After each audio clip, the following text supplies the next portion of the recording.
Magandang araw po sa ating lahat at welcome na naman sa isang episode ng She Share Ko Lang. Ako si Jeannie Villar, co-host ng programa ito, na naglalayon na magkaroon ng usapan tungkol sa mga bagay na hindi masyadong pinag-uusapan ng mga kabataan tungkol sa sexual and reproductive health and rights. Kasama ko po ang National Chair ng DSWP na si. Magandang araw sa lahat ng nanonood. Ako si Beth Angciocco, ang National Chair ng Democratic Socialist Women of the Philippines. At kagaya nga ng nasabi, ngayon ay isa na namang episode kung saan mag-uusap tayo tungkol sa mga napapanahon na mga issue, lalong-lalo na yung tungkol doon sa mga nararanasan ng ating mga kabataan, lalo na yung mga kabataang kababaihan. Ang ginagawa natin ngayon ay isang pag-uusap na sa tingin namin ay hindi madalas na ginagawa dahil ang marami sa pinag-uusapan dito sa programa na ito ay yung mga tinatawag na controversial na mga issues na minsan ang konsiderasyon ng iba ay mga bastos na issues. Pero tayo, dahil ang DSWP ay matapang, no, haharap sa mga ganyang klase ng usapin, pinag-uusapan natin yan dahil alam natin na kailangan pag-usapan lalo na ng mga kabataang kababaihan na nasa komunidad na halos walang access o hindi nakakaabot ng napapanahon na impormasyon. Ang ginagawa natin ngayon ay bahagi ng isang programa, ng isang proyekto na ang pangalan ay Let's Talk, Normalizing Conversations on SRHR to Empower Women and Girls. Kaya may imagine nyo na lang kung ano ang mga pinag-uusapan dito sa programang ito, no?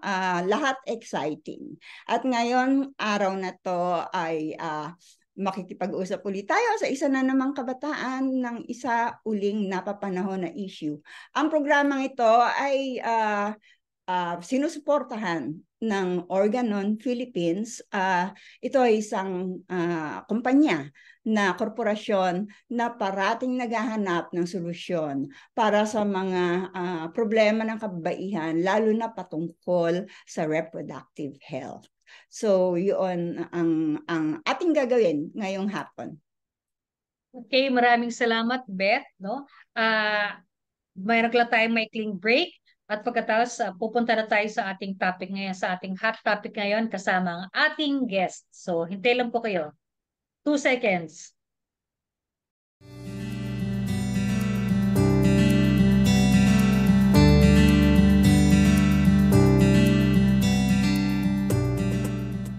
Ito na po tayo ulit nagbabalik. Sana po ay nakita nyo kung saan mag-share, like, at subscribe sa ating YouTube channel. Mag-join na rin kayo sa Facebook page natin kung saan pwede kayong magtanong, magbahagi ng mga istorya o mag-suggest ng mga bagay na gusto nyo pag-usapan natin.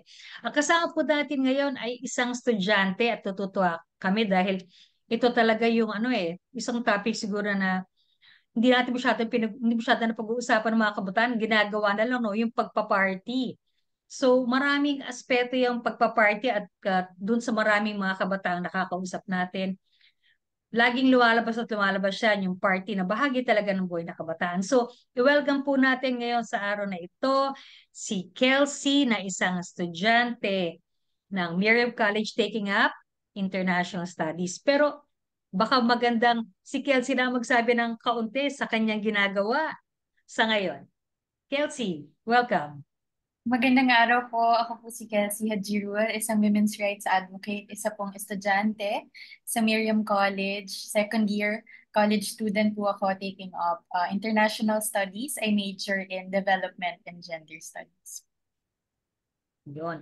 Meron ka pa ibang mga ginagawa, Kelsey, bukod sa pag-aaral?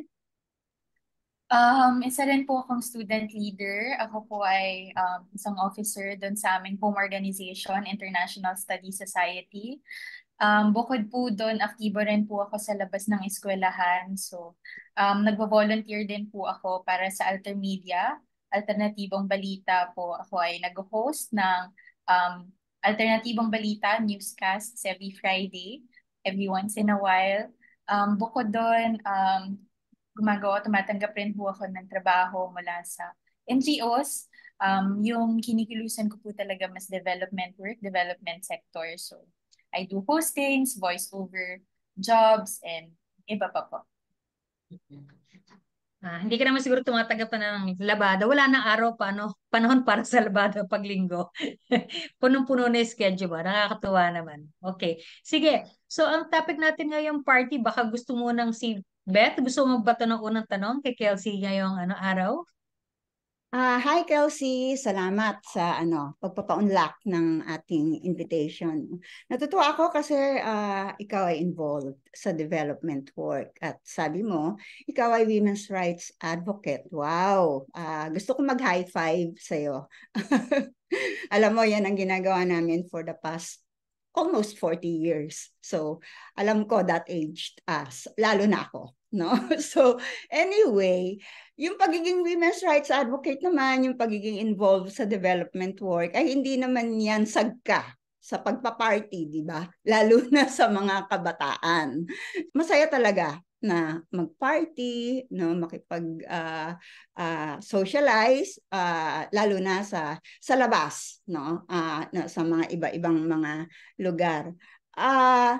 Pero sa mga nababalitaan namin, marami kaming nababalitaan na parang mga nangyayari na pang-aabuso o mga sexual harassment cases, lalo na laban sa mga kabataang babae.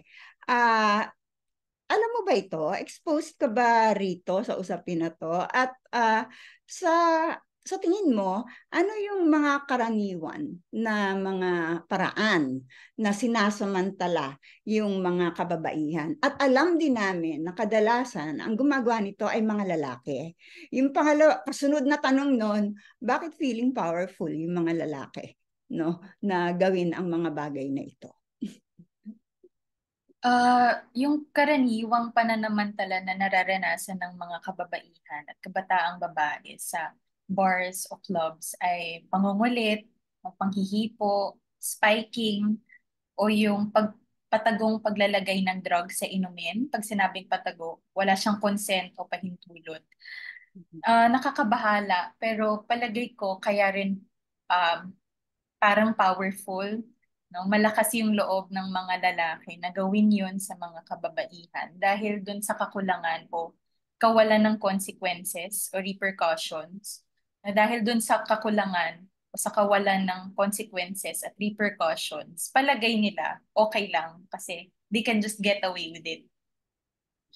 Parang nababahala din ako dun sa kawalan ng consequences kasi kahit ako rin po nakakaranas ng ganyan, maski yung pangungulit na lalapitan ka tas hindi ka natitigilan, no, ayain ka doon sa table nila o aayain na ihatid ka pa uwi. Tapos madalas hindi pa tatanggapin kapag humindi ka, parang mas pupursigihin ka pa. So yung mga ganun po, hindi ko pa naman na-experience na mahipuan o spiking, pero yung mga ganong instances na madalas pong nangyayari, parang nakakabahala na din kasi pakiramdam ko parang nanonormalize din siya na dahil paulit-ulit na nangyayari sa akin, hindi na rin ako ganun nababahala. So parang ganun po yung epekto sa akin. Okay, malalim yung malalim yung sagot. Kailangang hukayin. Okay? Gusto natin kasing pag may mga bagong terms na binabanggit yung mga kausap natin, ang mga guests natin, gusto nating mas i-explika kasi ang target natin sana ay yung mga taga-komunidad, no? At iba yung lengguwahe. Iba yung lengguwahe na kadalasan ginagamit. Pag sinabi mong spiking, ano yung ibig sabihin nito? Yun po yung paglalagay ng droga o pagdadagdag ng alcohol sa inumin. Kunyari, may lumapit sa'yo na lalaki, tapos nag-uusap kayo, tapos nagbanyo ka, tapos habang nasa banyo ka, meron siyang nilagay na drugs or dinagdagan niya ng alcohol yung inumin mo nang hindi mo alam. Spiking po yun. Okay. Kapag hindi ka hiningan ng consent or kapag hindi hininga ng pahintulot kung okay lang na ilagay yun. Spiking po ang tawag. Okay, salamat sa may natutunan na naman tayong bagong term, mga kashi, no? So meron na naman tayong natutunan na bagong term. Yung sinabi mo kasi parang ang tingin mo kasi walang consequence or nakakalagpas yung mga kalalakihan doon sa sa mga ganong klase ng gawain ang tanong ko, kung ang babae ang gumawa nun, may consequence ba? At ginagawa ba ng mga babae? Kunyari may type na na lalaki. Ginagawa ba yan ng ng mga babae? Sa karanasan ko po sa pagpunta ng mga bars o sa mga clubs, mas madalas po, kung hindi man parati, mas madalas po na yung naririnig kong karanasan ng mga kasama ko na mga kababaihan. Sila yung nakakaranas ng um, pandarahas o ng nakakatanggap ng unwanted attention sa mga kalalakihan. Parang hindi pa po ako nakakarinig. Wala rin po akong alam na sitwasyon kung saan baliktad yung pangyayari, kung saan yung babae naman yung um, nangungulit o nanghihipo o nagbibigay ng unwanted attention dun sa mga kalalakihan. Oo, I agree with that, no? Tawag dito. Sumasang-ayon ako kasi yung mga babae, hindi nga tayo gumagawa ng mga ganon. Madalas, okay, hindi ko nilalahat. Pero bilang isang tawag dito, kaugalian, hindi yan ugali ng mga babae. Masasabi ba natin na dito sa usapin na ito ay may usapin din ng kapangyarihan? Bukod pa doon sa kawalan ng consequence ng mga lalaki. Kasi parang ang feeling ko, ang lakas ng loob nila na gawin yon. Saan ang gagaling yung lakas ng loob nila? Ito, ayoko po talaga ito naririnig. Nagpipintig po yung tenga ko pag naririnig to kasi minsan, kapag lumalabas po kami, minsan may nagsabi sa akin, kapag may lumapit sa'yo, tapos ayaw mo, sabihin mo na lang may boyfriend ka para layuan ka. Lalaki rin ang gagamitin, ha? Lalaki rin po ang gagamitin. Parang Okay. ang dating sa akin nun, so hindi niya tatanggapin kapag ako yung humindi. Tatanggapin lang niya, lalayuan niya lang ako kapag meron ng isang lalaki pang involved. Yun yung pinakaayaw ko po, pero talaga concerning din po, nakakabahala kasi yung parang yung level din ng power na parang ang powerless ba naming mga babae na hindi mo tatanggapin yung no namin for an answer, ganon. Parang meron pang ang dating pa nun, kasi may boyfriend siya, ayaw ng gulo, ganyan. Kaya lalayuan ka na. So yun po, Oh, meron talagang um, merong power at play. Hindi man siya ganoon ka directly na nakikita, pero meron po, no.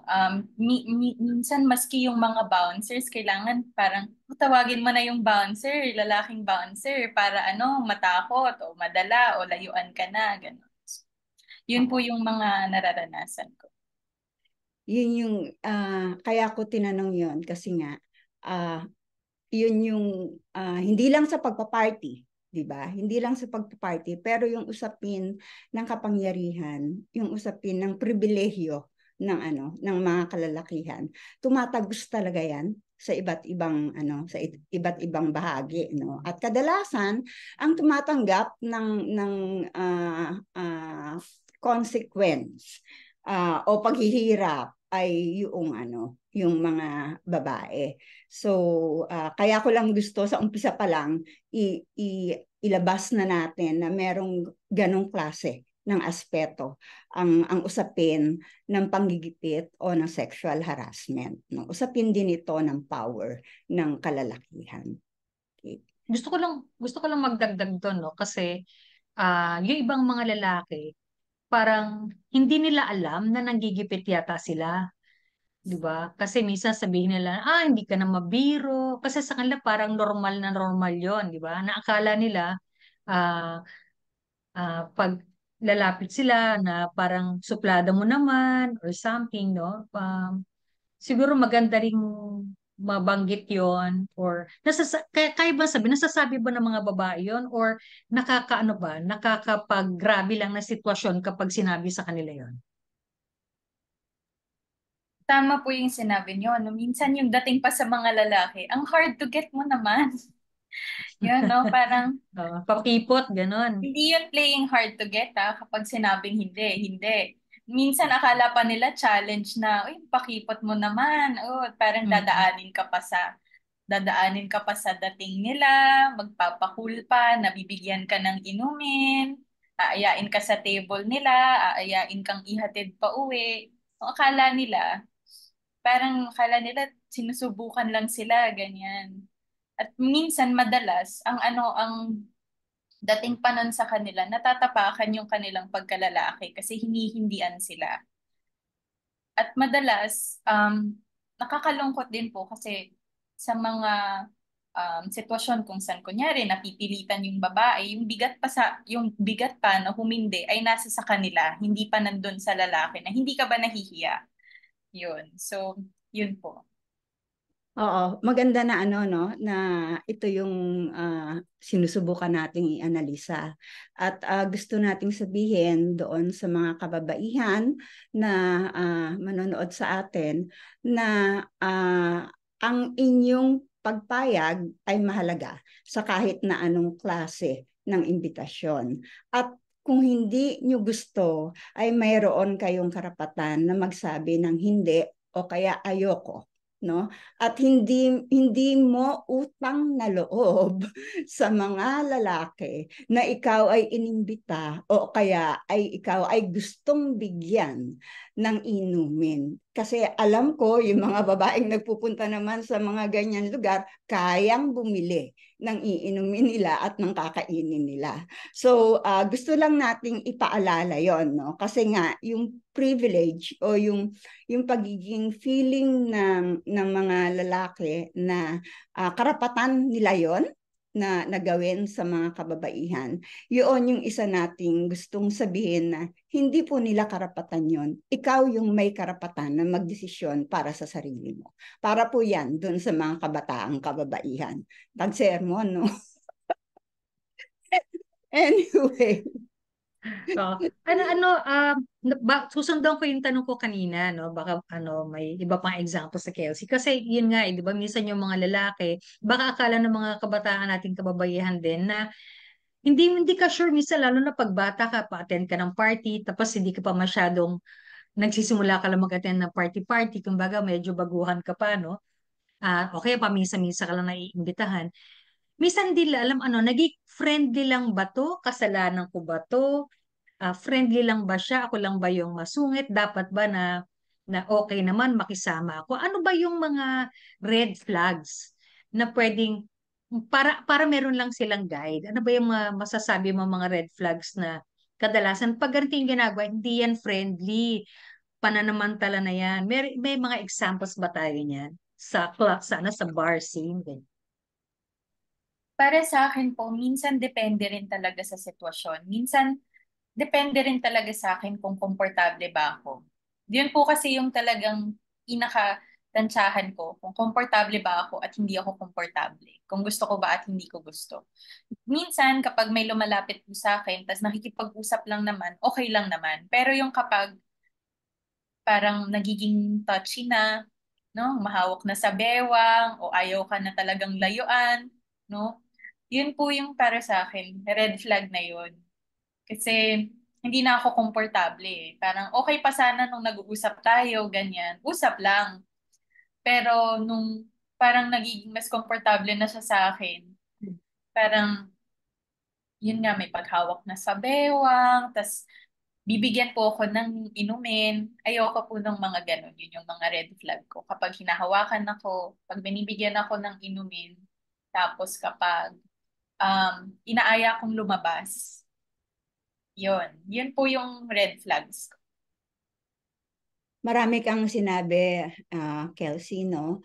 At alam mo, yung karamihan doon sa mga sinabi mo na red flags, nakapaloob yan sa batas na bawal gawin at kinukonsider na gender-based sexual harassment. No? Mamaya siguro babalikan natin yan. Yung paghipo, yung pamimilit na pag-iimbita, yung pamimilit na tanungin yung iyong pangalan, tanungin ang iyong mga contacts, no? Kasama yan doon sa batas na ipinagbabawal. Pero ang pinakamahalaga siguro doon sa sinabi mong red flags ay yung kung ayaw mo. Kasi ang sexual harassment, hindi yan usapin ng intensyon nung gumagawa ng action. Ito ay usapin ng ano yung nararamdaman noong tumanggap ng action. No? Maging malinaw din sana sa ating mga kabataan yon. Ang sexual harassment ay hindi kung ano ang intensyon nung nagbigay sa iyo ng alak, nung nag-imbita sa iyo, nung nangulit sa iyo. Hindi 'yon ang kino-consider sa sexual harassment, kundi ano yung naramdaman mo. Naramdaman mo ba na ikaw ay nagipit? Natakot ka ba?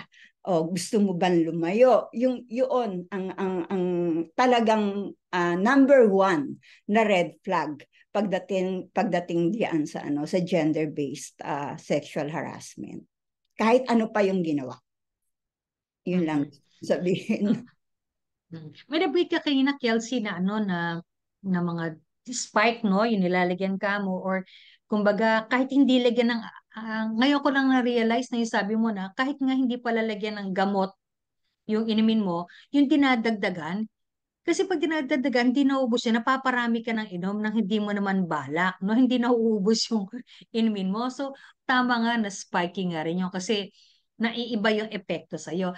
Pero ano ba yung mga, kung hindi mo man alam yung pangalan, ano ba yung mga drugs na yan? Nalalasahan ba yan? Ano bang nagiging epekto sa mga nakita mo? Para mo malalaman halimbawa na, uy, parang itong kasama ko, parang na-drug yata ito ah. Ano ba yung mga nakikita natin o pwedeng nararamdaman niya na sinasabi niya? Para alam lang kung ano yun. Baka kala mo nalalasing ka lang, iba na pala. Kung sa party drugs po, hindi ako masyadong pamilyar. Pero yung party drugs po, uri siya ng droga na tinitik para i-enhance o i-improve yung partying experience. Delikado din po siya kasi may iba na pwede mong inumin, may iba na pwede mong um, singhutin. Um, pero equally dangerous din po kasi pwede siya magresulta sa addiction, issue at problema sa kalusugan. Kung sobra-sobra rin po yung natik, um, pwede rin, yung iba nagre-resulta rin po sa pagkamatay o sudden death. Um, hindi hindi rin po yata ano tawag dito, hindi rin po siya madaling madetect. Kung hindi kayo pamilyar, hindi rin siya madaling makita na, parang meron yatang droga na natik or hindi lang yata siya lasing. So yun din po, dangerous din kasi kapag may ibang mga bars o mga clubs po na hindi naman talaga sila stricto sa pagpapapasok, hindi po stricto dun sa titingin ng mga gamit o ng mga bag. So baka yung iba po napapasok sa loob ng hindi alam ng management. So yun po yung um, mga dangers po sa party drugs. Pero um, wala lang po akong direktang karanasan or wala rin po akong alam na something about with party drugs. Okay. Okay. So, talagang delikado, no? Talagang delikado pala kasi sabi mo nga, mahirap ma-detect.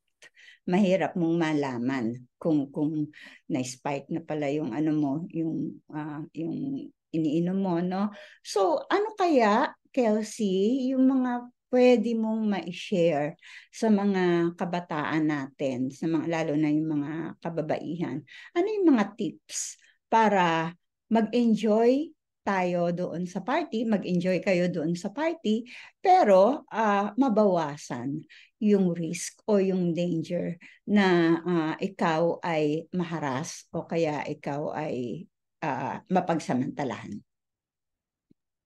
Totoo po yung sinasabi nila sa mga commercial, sa mga slogan, drink responsibly. Hinay-hinay lang. No, kapag nakwento ko na rin po ito kanina, pero kami po ngayon, yung mga kaibigan ko, hindi naman kami ganun kalakas umiinom na kapag lumalabas kami. Lumalabas po kami at nagpupunta sa mga bar at sa mga club para makipag-socialize, hindi pa nga para uminom. No? Pero kung sakalang iinom kayo, hinay-hinay lang. Mahalaga rin na uminom ng tubig in between para hindi talagang agad-agad malasing.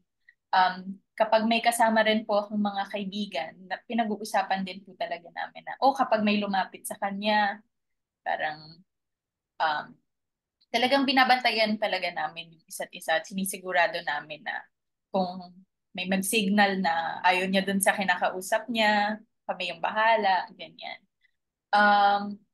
At I think mahalaga din po na alam nyo kung hanggang saan lang yung kayang inumin.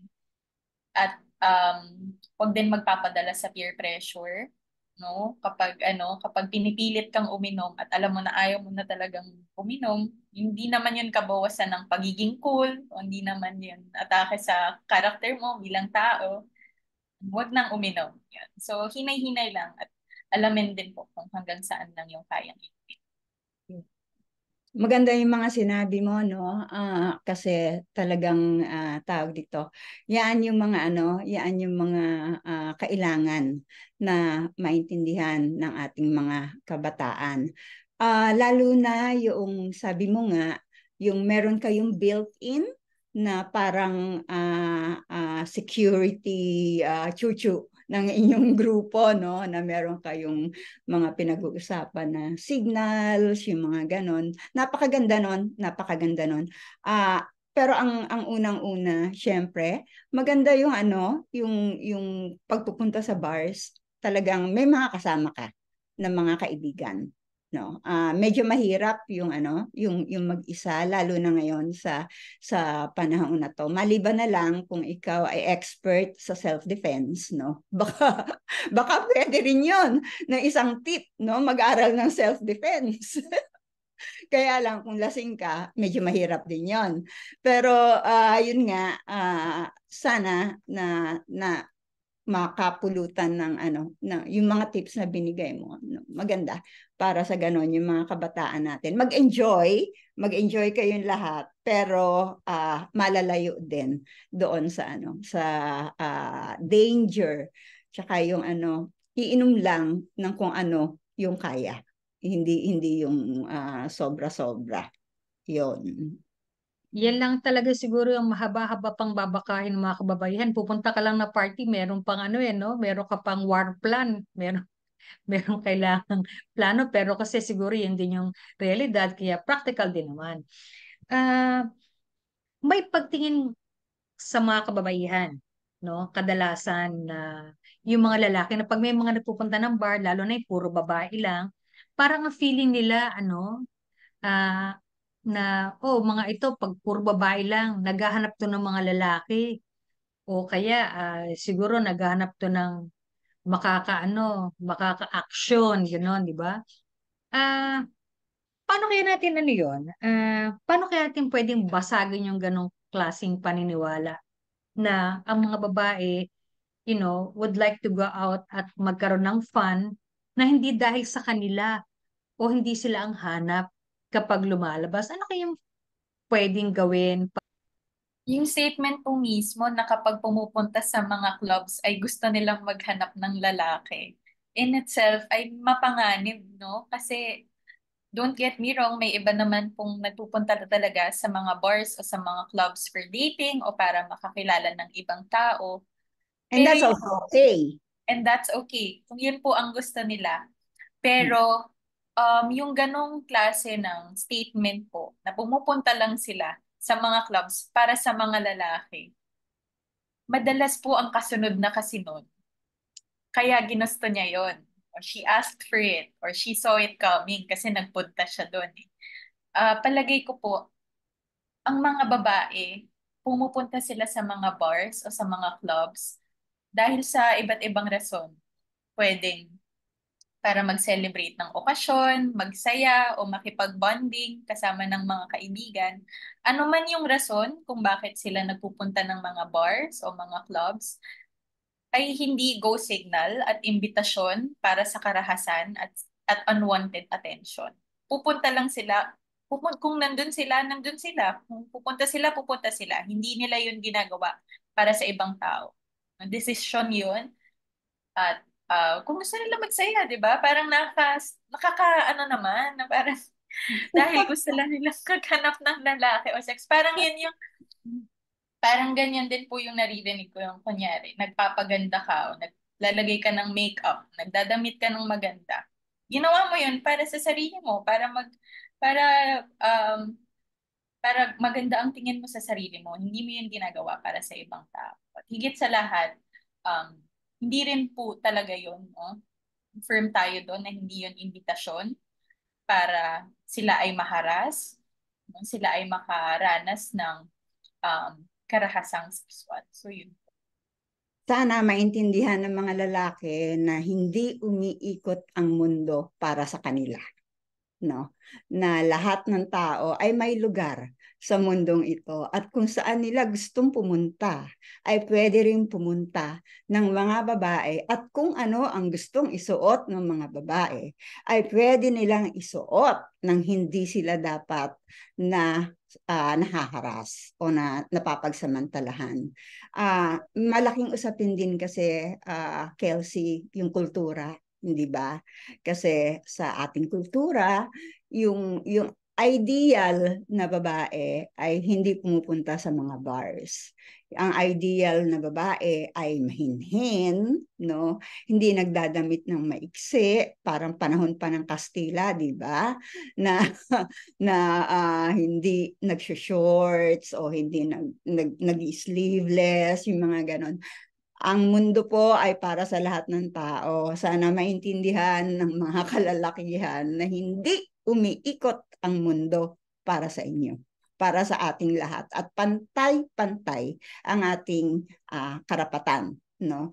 Ang lakas din kasi ng victim blaming. 'Di ba? Yun nga yung sinasabi mo kanina na kasi ginusto niya yan, no? Na parang pag ikaw ay lumabas, kasalanan mo yon kung mahaharas ka. Kung ikaw ay naka-shorts, kasalanan mo yon kung marirape ka. Samantalang may mga nare-rape na nakaabito, no? May na-rape na madre, may na-rape na sanggol, may na-rape na nakadaster, na lola. So wala po yan sa damit. Wala po yan. Nasa pag-iisip po yan.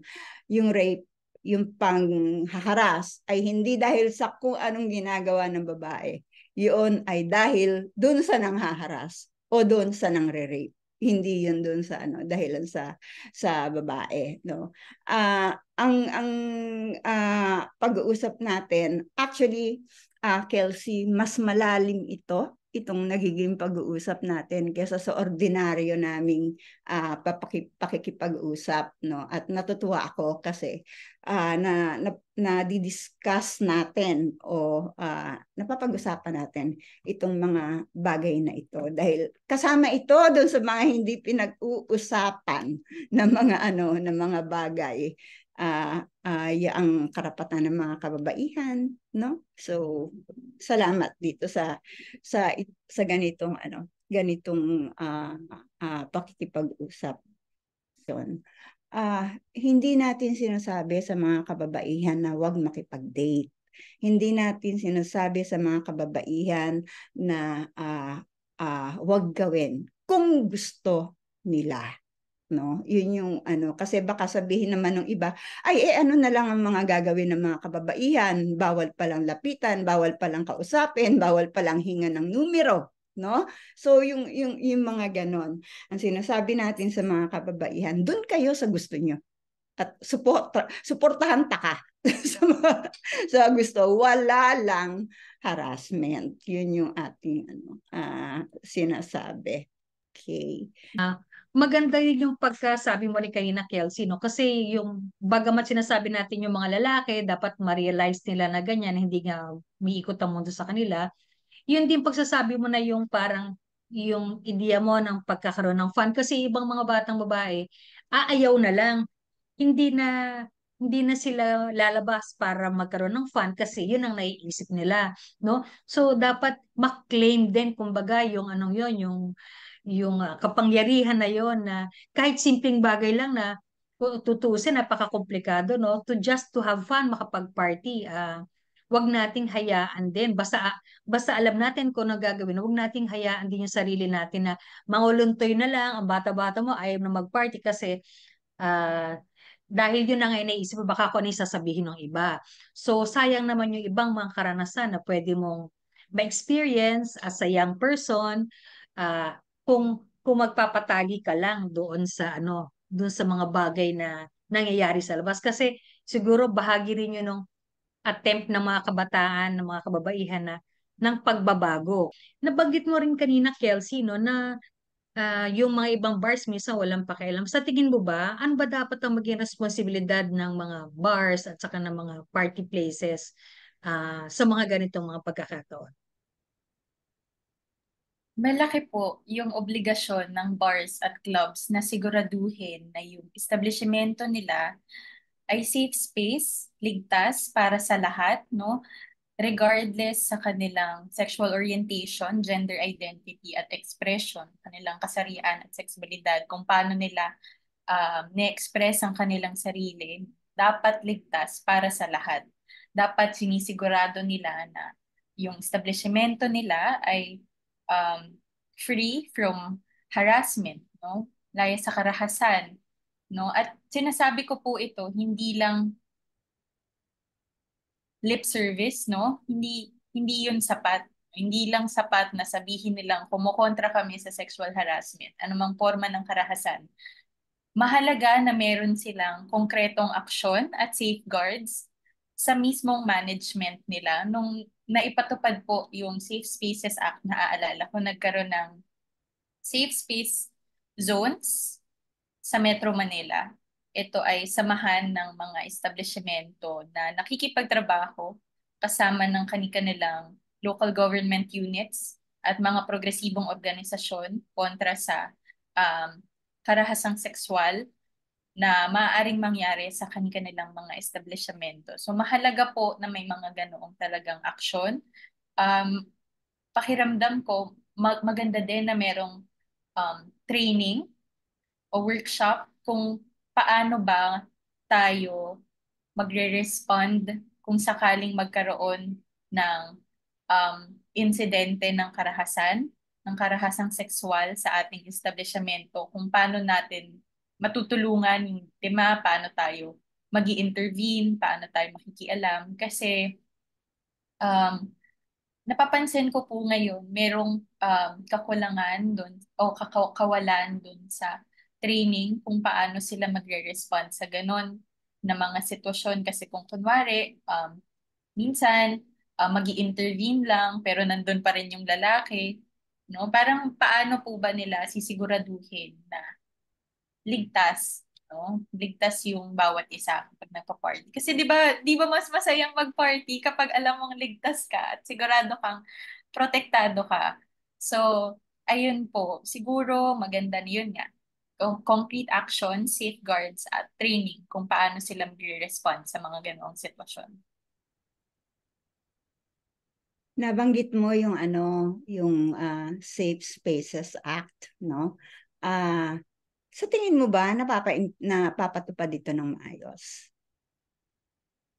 Palagay ko po dun kasi sa mismong pagpapatupad ng Safe Spaces Act, ang dami pa nating kailangan gawin. No, yung mismong law enforcement natin, ang dami pang kailangang i-improve, ang dami pa pong pwedeng i-improve kung paano mas magiging epektibo yung batas. Um, marami marami po akong napupuntahan din ng mga komunidad na hindi nila alam kung ano yung Safe Spaces Act o yung Bawal Bastos Bill, no? Mahalaga po na mapataas din natin yung kamulatan nila na meron palang mga ganito, Meron palang mga ganitong klase ng batas na pumoprotekta sa ating karapatan bilang mga babae. No, ito yung mga pwede nating gawin para kung sakaling makaranas tayo ng karahasan, no, meron tayong pwedeng kilingang batas. No? Pero nasabi ko rin po na dun sa mismong pagpapatupad ng Safe Spaces Act, ang dami pa nating kailangang i-improve.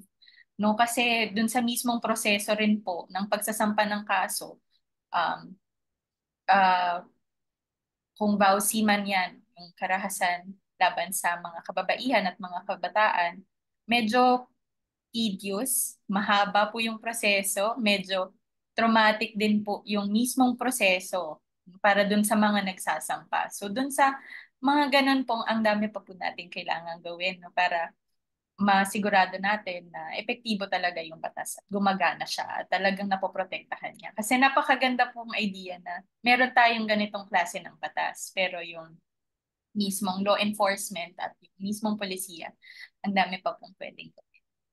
Alam mo, sa totoo lang, Kelsey, tama yung sinasabi mo tungkol sa pagpapatupad. No? Ang DSWP kasi, bahagi kami, actually, i-claim ko na isa ang DSWP sa mga nanguna doon sa advokasya para maipasa yung anti-vowsy na batas. At hanggang ngayon, trabaho pa rin ng DSWP na itinuturing namin yung pagpapalaganap ng information at ng edukasyon, lalo na sa mga komunidad, lalo na sa mga kababaihan. No? Ang sabi sa amin ng mga kabataan, hindi nila alam ang tungkol sa mga batas. Lumabas yan sa napakarami naming pakikipag-usap sa mga komunidad, sa mga adolescents na mga batang babae. So, tawag doon, isa yan talaga sa kailangang gawin. 2004 pa ipinasa yung vowsy. No, pero hanggang ngayon, marami pa ring mga barangay na kung ituring ang pambubugbog, ang karahasan laban sa mga intimate partners ay usapin ng mag-asawa at pribadong usapin at sinusubukan pang ipagkasundo na bawal sa batas. No? So kasama yan doon sa ginagawa ng DSWP, pasok yan sa lahat ng mga education activities, pati yung Safe Spaces Act. Alam mo yung Safe Spaces Act naman, kasama ang DSWP sa nagbuo ng implementing rules and regulations ng IRR ng Safe Spaces Act. At ngayon, nakaupo ang DSWP sa Interagency Oversight Committee on the Safe Spaces Act. Kaya nasusundan natin yung implementasyon nung batas at tama, kulang na kulang. Komplikado yan dalawang batas na yan, yung anti-vowsy at saka yung Safe Spaces Act. I think yung anti-vowsy is a bit less than 20 pages. Pagkatapos yung ganun din yung Safe Spaces Act. Para sa mga komunidad, para sa mga ordinaryong babae, hindi yan madaling intindihin. Kaya talagang ginagawa natin ang pwedeng magawa, pero kulang pa rin talaga yung sa side nung pamahalaan dun sa implementasyon. Pero balik tayo doon sa gender-based sexual harassment, Kasi sa Safe Spaces Act, sabi ko nga sa iyo kanina, lahat ng binanggit mo na pwedeng ayawan ng mga kababaihan, yung pagsipol, hindi gustong paglapit-lapit, paghawak, pagyakap, paghalik, yung tawag dito, yung pagbibigay ng unwanted attention, pangungulit na pagkuha ng pangalan o ng contact numbers o social media accounts, kasama yan dun sa pwedeng ituring na gender-based sexual harassment. Kasama rin yung halimbawa nasa sasakyan ka, nasa public utility vehicle ka, kasama rin yung online na gender-based sexual harassment, yung pag-upload ng walang pahintulot ng mga pictures ng contacts mo wanted messages, yung mga ganon, kahit yan ay private message pa o direct message pa, kung ayaw mo yan, hindi yan pwede dapat gawin sa iyo. At yan ay pwedeng parusahan doon sa gender-based sexual harassment. Malinaw din sa Safe Spaces Act na ang mga establishments ay mayroong mga konkreto na responsibilidad. Halimbawa ng isang responsibilidad, dapat merong nakapaskel na kopya ng batas sa isang conspicuous place sa loob ng establishment ng batas. Malinaw yan. Dapat yan, meron yan na nakapaskel na gano'n. Malinaw din na dapat, yung sinasabi mo kanina, na merong mga training, dapat alam ng mga crew nila, ng staff nila, yung tungkol sa batas at kung ano yung gagawin nila. Dapat nakapaskil din ang hotline ng pulis kung meron, para sa ganon, kung merong kaso ng sexual harassment. Dapat meron silang tao na identifiable na siyang pwede na mamuno na mag-address ng kahit na anong kaso ng gender-based sexual harassment na mangyayari doon sa kanilang establishmento. Dapat meron silang isang lugar, ang daming dapat, no? Dapat meron silang isang lugar kung saan pwedeng ang isang naharas o isang nabiktima ay pwedeng kausapin at pwedeng ma-interview ng maayos. So, dapat yung security nila ay trained din doon sa batas. So, malinaw yung mga responsibilidad ng mga bars, ng mga restaurants, ng mga resorts, ng mga kung ano-ano pang establishments para doon sa papagpatupad. Pero syempre, tinitignan din nila kung paano ipinatutupad yan ng gobyerno.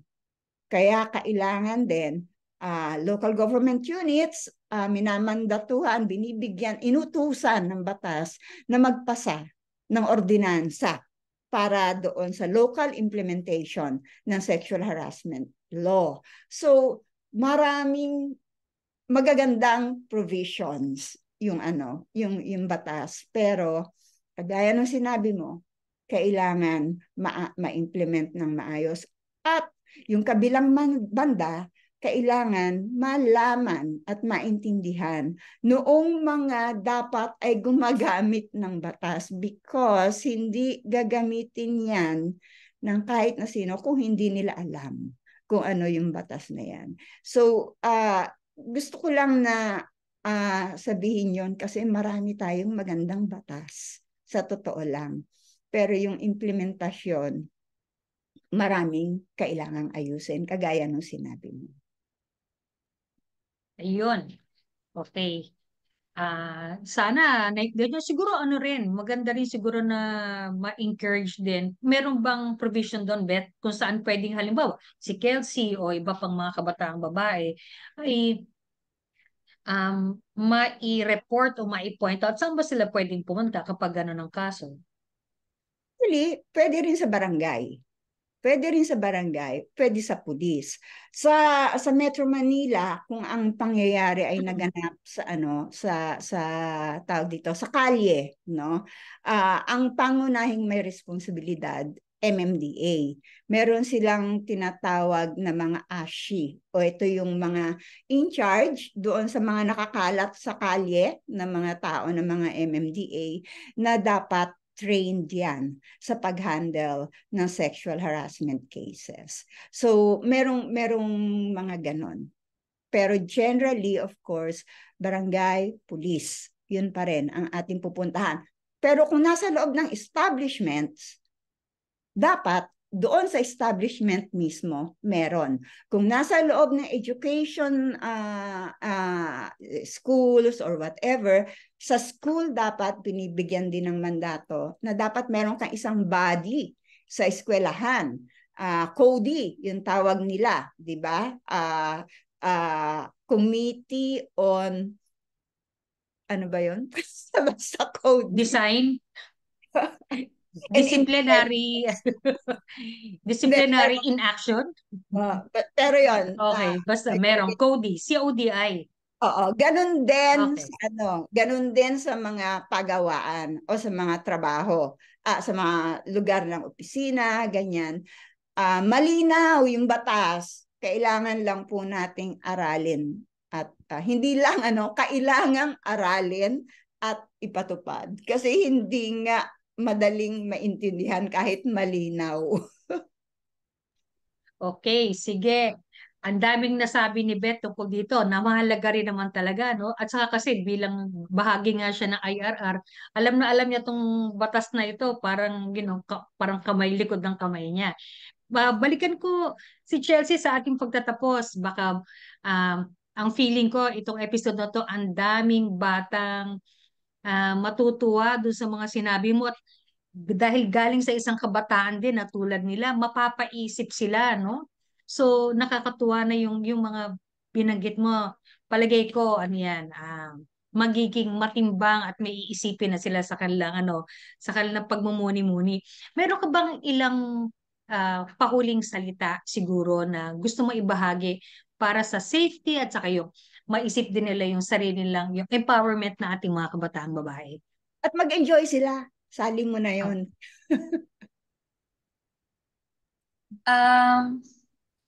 Yun, siguro na mag-enjoy sila, no? Take up the space, no? Um, at na marami tayong pwedeng gawin, no? Maski bata, matanda, babae, lalaki, LGBT, marami tayong pwedeng gawin, no? Para gawing mas ligtas ang mga espasyo sa paligid natin. Hindi lang mga bars o mga clubs, maski sa mga komunidad natin, sa loob ng bahay, sa mga eskwelahan, sa mga opisina, mga pagawaan at iba pang espasyo. Na marami tayong pwedeng gawin. Gusto ko rin po magpasalamat sa inyo sa imbitasyon. Napakaganda po ng mga ganitong programa, ng ganitong mga talakayan kasi bukod sa engaging ito, mas malawak din po yung mararating nating audience.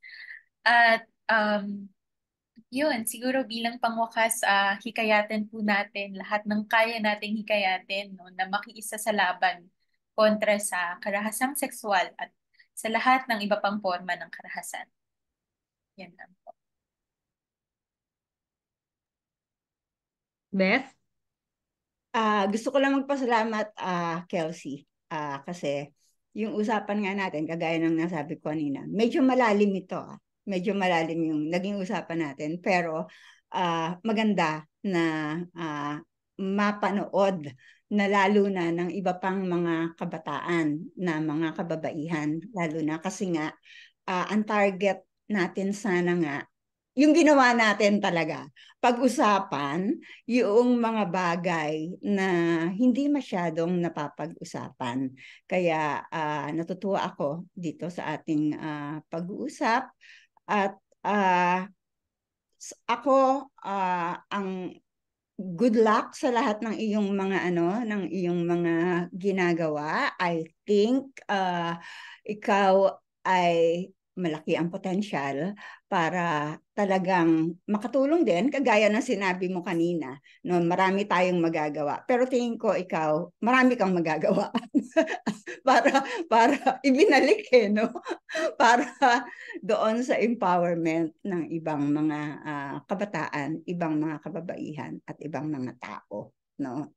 So, maraming salamat, Kelsey, no? Sabi nga, parang parang nagbigay na ng panghuhula si Ma'am Beth dito. Kung ano yung magiging future, pero sabi nga nila, ang future na ibinubuo ng kung ano yung araw-araw nating ginagawa. So, maraming salamat sa pagbibigay ng panahon at oras at pag-inspire sa ating mga kabataan. Para na rin sa ating mga nanonood dito, huwag niyong kalimutan na mag-like, share, subscribe sa ating Facebook at sa ating YouTube channel. Sana samahan nyo kami ulit sa isa pang kapaki-pakinabang, masaya at magandang usapan tungkol sa mga issues ng mga kabataan. Yes, Beth. Sorry, gusto ko lang ipahabol. Karapatan po ninyong mga kabataan na mag-enjoy. Kaya go lang at mag-enjoy habang pinapangalagaan natin ang sarili natin. Yun. Tama. G lang ng G, ika nga. Oo. Nagsimula tayo sa party, pero yun nga parang sa regular na sitwasyon lang na gano'n, akala natin simple lang, pero actually, yung mga nagaganap sa party, may mas malalim na pinagugatan sa ating lipunan. So, yun po. Maraming salamat. Salamat ulit, Kelsey, Beth, at hanggang sa muli, kita-kita po tayo sa susunod na episode ulit ng She Share Ka Lang. Babush!